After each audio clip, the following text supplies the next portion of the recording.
Hello, and I'm back in the UK now, and I want to tell you about pancreatitis because I know that this is on the increase. It's probably the most rapidly increasing disease situation that we have in our pet dogs and cats, particularly dogs actually. So the job of the pancreas then, first of all, is to produce digestive enzymes to enable the body to digest food that's taken in.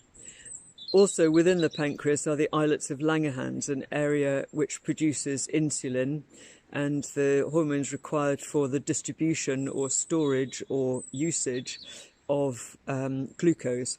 But I'm going to talk primarily about the pancreas, as pancreatitis involves mostly the pancreas. So producing enzymes for the digestion of food is a very costly business. If the animal is eating raw food, the food still contains its enzymes in a perfectly active form, so the pancreas doesn't really have very much to do. It produces a few enzymes, but not very many, because basically the food contains enough enzymes to digest itself, more or less. So the pancreas produces a little.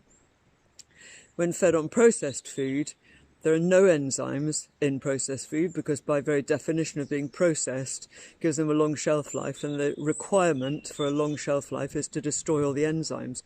Well, as enzymes are the currency of health, the currency of energy in the body, it seems really rather pointless feeding processed food because it has no enzymes in it. It's just empty calories, as they say. So the solution is, of course, to feed raw food. But also, if you want to feed processed food, then you can mix enzymes with it, as in Pet Plus. That's one of the reasons I created it. The pancreas, then, when you're feeding processed food, has to produce all the digestive enzymes. And it just gets exhausted doing that a couple of times every day for however long the animal lives. It's always on the go.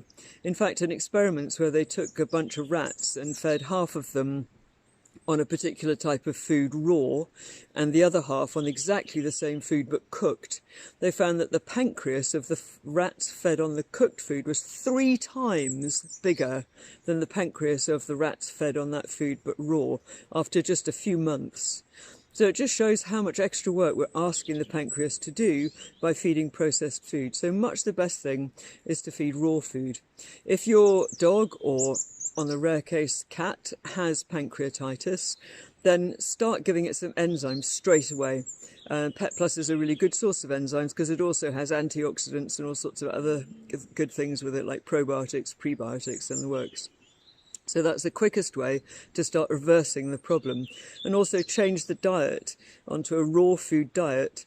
Start off with less fatty types of things, because fat seems to be the most difficult thing for the compromised digestive system to be able to digest. And then gradually, as the system improves, you can gradually go on to feeding completely raw food with fat in it, so you don't have to go for low fat options. And that's the best way to deal with pancreatitis.